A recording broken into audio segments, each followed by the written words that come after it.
إن الحمد لله نحمده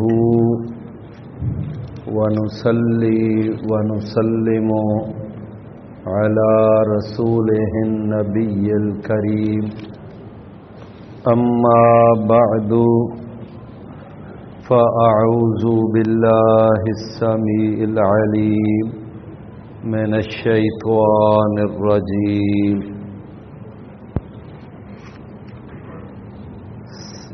من همزه ونفخه ونفثه سيقول السفهاء من الناس ما ولاهم عن قبلتهم التي كانوا عليها قل لله المشرق والمغرب يهدي من يشاء إلى صراط مستقيم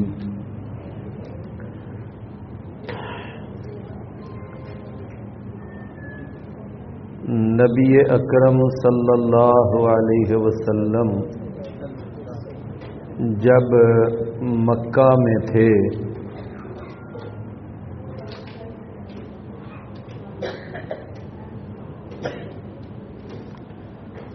تو اس وقت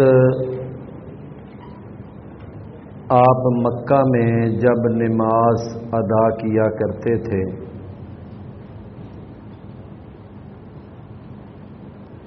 تو آپ بھائیوں کو معلوم ہے کہ بیت اللہ کی جو 4 دیواریں ہیں ان میں سے ایک دیوار وہ ہے جو رکن یمانی اور حجر اسود کے درمیان ہے، یعنی آپ یوں سمجھ لیں کہ جیسے یہ میز جو ہے اس کو تھوڑی دیر تصور کریں کہ یہ کعبہ ہے، تو یہ کونا جو ہے اس کو رکن یمانی کہتے ہیں، اور وہ جو اگلا کونا ہے اس کونے پہ حجر اسود ہے۔ تو یہ جو رکن یمانی اور حجر اسود والی جو دیوار ہے درمیان میں، جب آپ مکہ مکرمہ میں تھے تو آپ یعنی بیت اللہ کی اس سائیڈ پہ کھڑے ہو کر نماز پڑھا کرتے تھے۔ اس کا فائدہ یہ ہوتا کہ جب آپ ادھر کھڑے ہو کر نماز پڑھتے تو بیت اللہ بھی آگے آ جاتا، تو بیت اللہ کے آگے بالکل اس سائیڈ پہ آگے بیت المقدس تھا، تو ایک ہی وقت میں دونوں قبلے نبی صلی اللہ علیہ وسلم کے سامنے آ جاتے۔ بات سمجھ گئے نا؟ یعنی چونکہ بیت المقدس جو ہے یہ بیت اللہ کی اس سائیڈ پہ تھا جس سائیڈ پہ حتیم ہے، حتیم والی جو دیوار ہے نا اس سائیڈ پر بیت المقدس تھا، بیت المقدس ہے۔ تو نبی صلی اللہ علیہ وسلم اپنے لیے بیت اللہ کی وہ دیوار آپ اس کو اپنے سامنے کرتے کہ جہاں پر دونوں ہی قبلوں کی طرف رخ ہو جاتا۔ رسول اللہ صلی اللہ علیہ وسلم کو جب مکہ چھوڑنا پڑا اور آپ ہجرت کر کے مدینہ تشریف لے گئے، اب جب آپ مدینہ پہنچے تو اب مدینہ جو تھا یہ بالکل اب درمیان میں آ جاتا تھا، بیت اللہ کے اور بیت المقدس کے درمیان میں آ جاتا مدینہ۔ اب وہاں پر صورتحال بالکل مختلف تھی کہ اگر آپ وہاں پر بیت المقدس کی طرف رخ کرتے تو بیت اللہ کی طرف پیچھا ہوتا، ادھر کمر ہو جاتی، اور اگر آپ بیت اللہ کی طرف رخ کرتے تو بیت المقدس کی طرف کمر ہو جاتی، کیونکہ درمیان میں تھے نا۔ اب یہ صورتحال جو تھی نا وہ مختلف ہو گئی۔ تو جس وقت یہ صورتحال بن گئی تو اس وقت رسول اللہ صلی اللہ علیہ وسلم چونکہ جب تک کوئی اللہ کی طرف سے نیا حکم نہ آئے تو نبی پچھلی شریعت پر عمل کرنے کا پابند ہوتا ہے، جب تک کوئی نیا حکم نہ آئے۔ اب چونکہ اللہ کی طرف سے ابھی اس بارے میں کوئی حکم آیا ہی نہیں تھا کہ آپ نے بیت اللہ کی طرف رخ کرنا ہے، کعبۃ اللہ کی طرف رخ کرنا ہے، ابھی کوئی وحی نہیں نازل ہوئی تھی، لہذا نبی صلی اللہ علیہ وسلم نے قاعدے اور کلیے کے مطابق پھر آپ جب مدینہ منورہ تشریف لے گئے تو آپ نے بیت المقدس کی طرف رخ کر کے نمازیں پڑھیں، بیت المقدس کی طرف رخ۔ اب بیت المقدس کی طرف جب رخ کرتے تو اب ادھر چہرہ ہوتا اور پیچھے بیت اللہ ہوتا، خانہ کعبہ پیچھے ہو جاتا۔ تو نبی صلی اللہ علیہ وسلم جو تھے نا خود بھی اس صورتحال سے بڑے اپنے اندر تکلیف بھی محسوس کرتے، بار بار اللہ کی طرف اپنی نگاہ اٹھاتے اور اللہ کے سامنے دعائیں بھی کرتے کہ یا اللہ تو ہمارا قبلہ تبدیل کر دے۔ یہ تو اللہ کے رسول کی اپنی بھی خواہش تھی۔ اور ادھر ایک اور مسئلہ بھی پیش آ گیا کہ وہ جو یہودی تھے نا مدینے کے، وہ ظالم پتہ ہے کیا کہتے؟ وہ کہتے کہ دیکھو محمد صلی اللہ علیہ وسلم ویسے ہر معاملے میں ہماری مخالفت کرتا ہے لیکن اسے قبلہ ملا تو ہمارا، ویسے ہر معاملے میں ہماری مخالفت لیکن قبلہ ہمارا ملا۔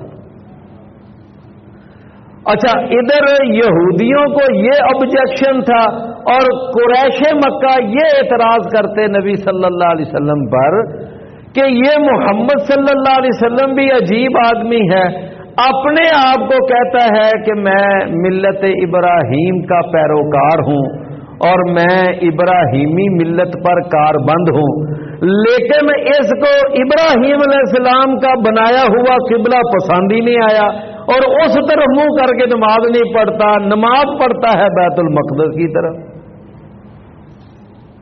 یعنی یہودیوں نے ایک الگ نوعیت کا اعتراض کیا اور قریش مکہ نے الگ نوعیت کا اعتراض۔ 17 مہینے تک نبی صلی اللہ علیہ وسلم بیت المقدس کی طرف رخ کر کے نماز پڑھتے رہے۔ 17 مہینوں کے بعد پھر اللہ کی طرف سے حکم آ گیا قد نرا تقلب وجهك في السماء فلنولينك قبلة ترضاها فول وجهك شطر المسجد الحرام، کہ ہم نے آپ کا بار بار چہرہ آسمان کی طرف اٹھنا ہم نے دیکھ لیا، ہم جانتے ہیں کہ آپ کے دل کی کیا تمنا اور کیا آرزو ہے، لہذا ہم اب آپ کی ہی آرزو اور آپ کی ہی تمنا کے مطابق اب ہم یہ قبلے کی سمت چینج کر رہے ہیں، لہذا آج کے بعد آپ نے بیت اللہ کی طرف منہ کر کے رخ کر کے نماز پڑھنی۔ اب آپ یوں سمجھ لیں کہ جیسے ہم ادھر نماز پڑھ رہے ہیں تو جب قبلہ چینج ہو گیا تو اب بالکل مخالف سمت، بالکل مخالف سمت۔ جب رخ بدل گیا، رخ تبدیل ہو گیا تو اب چاہیے تھا نا کہ یہودیوں کا جو اعتراض تھا وہ ختم ہو جاتا اور قریش کا جو اعتراض تھا وہ بھی ختم ہو جاتا، لیکن وہ ایک مثل مشہور ہے کہ درانتی کو ایک طرف دندانے ہوتے ہیں لیکن لوگوں کو دونوں طرف دندانے ہیں۔ کیا مانا کہ لوگ ہر صورت پر اعتراض کرنے سے باز نہیں آتے۔ اب یہودیوں نے ایک نیا اعتراض کیا، انہوں نے کہا کہ دیکھو یہ محمد صلی اللہ علیہ وسلم اس کا بھی کوئی دین ہے، اس کی بھی کوئی لائن ہے، آج کوئی قبلہ کل کو کوئی قبلہ، جن کے قبلے کا اعتبار نہیں ان کے دین کا کیا اعتبار ہے؟ انہوں نے یہ اعتراض کر دیا۔ دوسری طرف جو قریش مکہ تھے انہوں نے ایک اعتراض اب کیا کیا، انہوں نے کہا کہ پہلے تو ہمیں پھر بھی کچھ نہ کچھ شک تھا، لیکن اب ہمیں یقین ہو گیا ہے کہ جس طرح محمد صلی اللہ علیہ وسلم اپنے آباء و اجداد کے قبلے پہ واپس لوٹ آیا ہے، اسی طرح آہستہ آہستہ اپنے آباء و اجداد کے دین پر بھی واپس لوٹ آئے گا۔ انہوں نے یہ اعتراض کر دی۔ میرے بھائیوں، یہ باتیں جو ہیں نا یہ ہونی تھیں اور معرض وجود میں آنی تھیں۔ اللہ تعالیٰ نے اپنے پیارے پیغمبر جناب محمد الرسول اللہ صلی اللہ علیہ وسلم کے ذہن کو تیار کرنے کے لیے اور ان آنے والے حالات کا مقابلہ کرنے کے لیے اللہ تعالیٰ نے اپنے پیغمبر کی پہلے ہی ذہن سازی فرما دی۔ فرمایا اے نبی بس ان قریب یہ حالات آنے والے ہیں، یہ صورتحال پیدا ہونے والی ہے کہ کچھ بے وقوف قسم کے لوگ اعتراض کریں گے کہ اس محمد صلی اللہ علیہ وسلم کو کس نے اس قبلے سے پھیر دیا جس قبلے کی طرف یہ پہلے رخ کر نماز پڑھا کرتا تھا، یعنی بیت المقدس، کس نے اس کو وہاں سے پھیر دیا؟ تو آپ ان کو بتا دیں کہ جس کا یہ سارا مشرق ہے، مغرب ہے، شمال ہے، جنوب ہے، ساری سمتوں کا جو مالک ہے، بس اس اللہ نے ہی مجھے کہا ہے کہ اب تو بیت اللہ کی طرف رخ کر کے نماز پڑھ، لہذا میں تو اللہ کے حکم کو مانتا ہوا، اپنے اللہ کے حکم پہ چلتا ہوا اب میں نے بیت اللہ کی طرف رخ کر کے نماز پڑھنا شروع کر دی۔ میں تو اللہ کے حکم کا پابند ہوں۔ فَلِلَّهِ الْمَشْرِقُ وَالْمَغْرِبُ۔ تو میرے بھائیوں، یہ اللہ تعالیٰ نے دیکھے نا ذہن سازی فرما دی پہلے ہی رسول اللہ صلی اللہ علیہ وسلم۔ تو اس کے اندر یہ تحویل قبلہ، سب سے پہلی جو نماز نبی صلی اللہ علیہ وسلم نے مسجد نبوی میں پڑھی، جو مسجد حرام کی طرف بیت اللہ کی طرف رخ کر کے نماز پڑھی، وہ عصر کی نماز تھی۔ آپ ظہر کی نماز پڑھ کر اپنے کمرے میں تشریف لے گئے، ظہر اور عصر کے درمیان یہ وحی نازل ہوئی، قد نرا تقلب وجہک فی السماء۔ تو اللہ کے نبی صلی اللہ علیہ وسلم نے جو پہلی نماز پھر بیت اللہ کی طرف پڑھائی، وہ کون سی نماز تھی؟ عصر کی نماز۔ اتفاق سے ایک صحابی جن کا نام عباد بن بشر تھا رضی اللہ عنہ، یا اسید بن حزیر تھا، وہ نبی صلی اللہ علیہ وسلم کے نا ادھر آیا ہوا تھا، اس نے کوئی چیز خریدنی تھی، تو اس نے سوچا عصر کا ٹائم ہو گیا، نماز ادھر پڑھی۔ نماز پڑھ کر جب وہ اپنے محلے میں گیا نا، تو ابھی وہاں جماعت کھڑی تھی، مسلمان ابھی اس محلے میں نماز پڑھ رہے تھے، لیکن وہ نبی صلی اللہ علیہ وسلم کے پیچھے نماز پڑھ کر گیا، اور اس نے جب پہلی نماز پڑھی نا عصر کی، تو وہ مسجد حرام کی طرف تھی، تو اپنے محلے میں جا کر اس نے دیکھا جماعت کھڑی ہے، اس نے اونچی آواز سے کہا میں اس بات کی گواہی دیتا ہوں کہ اللہ کے سوا کوئی معبود نہیں، اور میں گواہی دیتا ہوں کہ محمد صلی اللہ علیہ وسلم اللہ کے رسول ہیں، اور میں ابھی عصر کی نماز نبی صلی اللہ علیہ وسلم کے پیچھے پڑھ کر آیا ہوں، اور قبلہ تبدیل ہو چکا ہے، اور آپ نے اب عصر کی نماز یعنی کہ بیت اللہ کی طرف پڑھی ہے رخ کر کے، لہذا آپ بھی اپنی نماز کا رخ چینج کر لیں۔ تو وہ جو مسجد میں نماز پڑھ رہے تھے نا نمازی، وہ اس محلے میں بنو حارثہ محلے کا نام تھا، انہوں نے نماز کے اندر ہی اپنا رخ تبدیل کر لیا پہلے وہ بیت المقدس کی طرف نماز پڑھ رہے تھے، اب ان کا امام ادھر سے چلتا ہوا دوسری طرف چلا گیا، مقتدی بھی اسی طرح وہ چلتے چلتے امام کے پیچھے کھڑے ہوتے چلے گئے اور ساری صفیں تبدیل ہو گئیں، سارا ڈیزائن تبدیل ہو گیا۔ تو وہ ایک نماز تھی جو صحابہ نے دو قبلوں کی طرف پڑھی تھی، وہ آدھی نماز بیت اللہ کی طرف اور آدھی نماز بیت المقدس کی طرف، تو اس وجہ سے اس مسجد کا پھر نام پڑ گیا مسجد قبلتین، مسجد قبلتین۔ بعض لوگوں کے ذہن میں یہ بات بیٹھی ہوئی ہے کہ نبی صلی اللہ علیہ وسلم وہاں نماز پڑھا رہے تھے اور آدھی نماز آپ نے بیت اللہ کی طرف پڑھائی، آدھی بیت المقدس کی۔ یہ بات بالکل غلط ہے۔ رسول اللہ صلی اللہ علیہ وسلم نے جو پہلی نماز پڑھائی تھی نا، وہ ساری کی ساری مسجد حرام کی طرف، بیت اللہ کی طرف ہی منہ کر کے پڑھائی، اور آپ نے باقاعدہ نمازیوں کو پہلے بتا دیا تھا کہ قبلہ تبدیل ہو گیا ہے، اب ہم ادھر نہیں، اب ادھر رخ کر کے نماز پڑھیں گے۔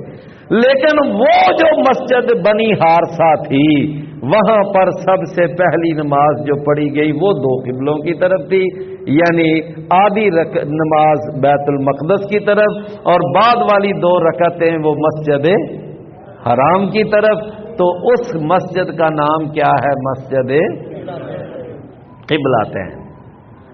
کئی بھائیوں نے وہاں پر جا کر دیکھا بھی ہوگا، اس کا نام مسجد قبلہ، اور انہوں نے دوسری طرف بھی ابھی نشان رکھا ہوا ہے، چھوٹا سا نشان ہے کہ جس سے وہ ظاہر ہوتا ہے کہ پہلے مسلمان ادھر نماز پڑھتے تھے۔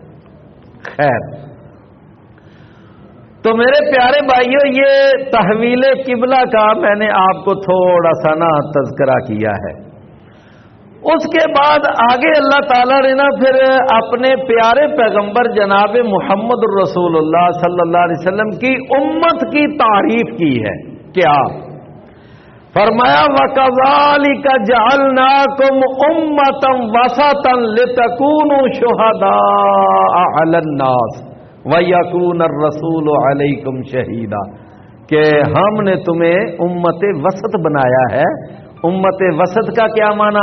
درمیانی امت، جن کے اندر نہ عیسائیوں والی زیادتی ہے اور نہ یہودیوں والی کمی ہے، نہ یہ افراط سے کام لیتے ہیں نہ تفریط سے کام لیتے ہیں۔ عیسائیوں نے جناب عیسیٰ علیہ السلام کو اللہ کا بیٹا بنا دیا، بلکہ بعض بدبختوں نے تو ان کو اللہ کے ہی درجے پہ فائز کر دیا۔ انہوں نے اتنا مبالغہ کیا، اتنا مبالغہ کیا، اور بعض بدبخت وہ بھی تھے یہودی کہ جنہوں نے عیسیٰ علیہ السلام کے بارے میں کہا نعوذ باللہ ثم نعوذ باللہ کہ یہ ایک زنا کی پیداوار ہے، اور سیدہ مریم پر انہوں نے تہمت لگائی زنا کی۔